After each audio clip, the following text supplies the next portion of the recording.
সুপ্রিয় দর্শক, আসসালামু আলাইকুম। রিতাস কিচেন থেকে আপনাদের সকলকে অভিনন্দন জানাচ্ছি।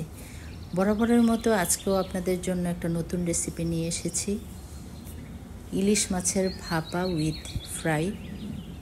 তো আশা করি আপনাদের রেসিপিটি ভালো লাগবে। তো রেসিপিটি তৈরির জন্য চলে যাই, আসুন মূল রেসিপিতে।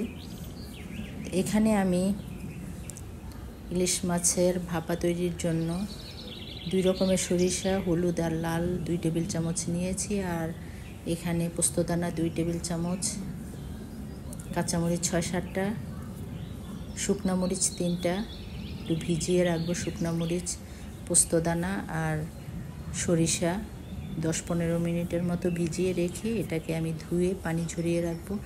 একটা গ্রাইন্ডার জগের মধ্যে 3 টেবিল চামচ এখানে আমি পেঁয়াজ কুচি দিয়ে আর সরিষা দিয়ে দিব, পোস্তদানা দিয়ে 2 রকমের মরিচ, কাঁচামরিচ, শুকনা মরিচ দিয়ে একটু সামান্য পানি দিয়ে একটা মশলা তৈরি করব। এটা ব্লেন্ড করে ফেলবো। আমার ব্লেন্ড করা হয়ে গেছে, এখন এক সাইডে রেখে দিব। রেখে এখানে আমি ইলিশ মাছ নিয়েছি 5 পিস।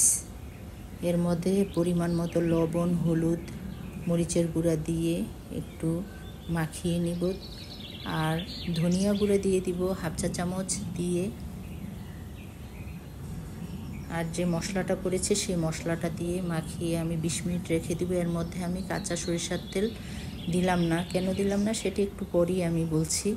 একটা কড়াইয়ে তেল গরম দিয়ে এর মধ্যে আমি পরিমাণ মতো লবণ দিয়ে লাউ পাতা নিয়েছি এখানে বেছে বেছে আমি।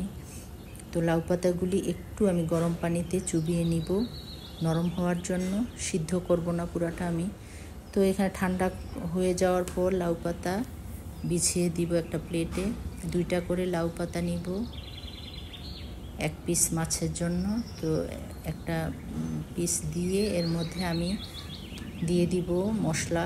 সে মশলাটা একটু একটু করে সবগুলি পিসের সাথেই আমি দিব মশলা দিয়ে এখন আমি একটু কাঁচামরিচও উপর থেকে দিয়ে দিব, যাতে একটু ফ্লেভারও হয় আবার একটু ঝালও হয়। কাঁচামরিচের ঝালটা ভালো লাগে। তো আমি পাতাগুলিকে সব দিক থেকে নিয়ে একটু আমি কোট করে নিব। দেখুন আমি কিভাবে করছি, দেখলেই আপনারা অবশ্যই বুঝতে পারবেন। হ্যাঁ, হয়ে গেছে আমার কোট করা। এখন একটা টুথপিক দিয়ে আমি আটকে দিব যাতে পাতাটা খুলে না যায়।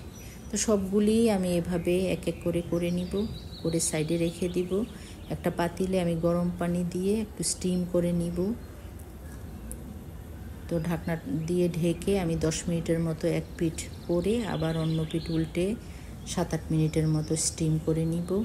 স্টিম করা হয়ে গেলে এখন একটা চুলায় প্যান বসিয়ে দিয়ে 3 টেবিল চামচ সরিষার তেল দিয়ে দিলাম। গরম হয়ে এলে, কেন ওখানে আমি মশলার সাথে কাঁচা তেলটা সরিষার তেলটা দিইনি, এই জন্যই এখন আমি এটা ভেজে নিব তেলের মধ্যে সরিষার তেল দিয়ে।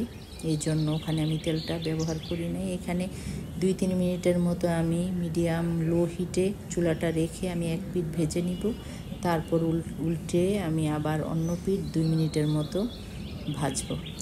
আমি যেভাবে করেছি ঠিক সেভাবে আপনারা বাসায় অবশ্যই ট্রাই করবেন। গরম ভাত বা পোলাওয়ের সাথে এটা মনে হয় অমৃতের মতো লাগে। ট্রাস্ট মি, একবার শুধু ট্রাই করে দেখবেন। তো আমার রেসিপিগুলি যদি ভালো লাগে লাইক কমেন্ট শেয়ার করবেন, কারণ আপনাদের এক একটা লাইক কমেন্ট শেয়ার আমাকে অনেক উৎসাহিত অনুপ্রাণিত করে। আমার ইউটিউব চ্যানেলটি সাবস্ক্রাইব করে দিবেন প্লিজ। যারা সাবস্ক্রাইব করেছেন তাদের অসংখ্য ধন্যবাদ।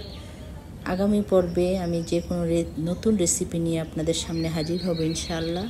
সেই পর্যন্ত আপনারা ভালো থাকবেন, সুস্থ থাকবেন, আমার জন্য দোয়া করবেন। আল্লাহ হাফেজ।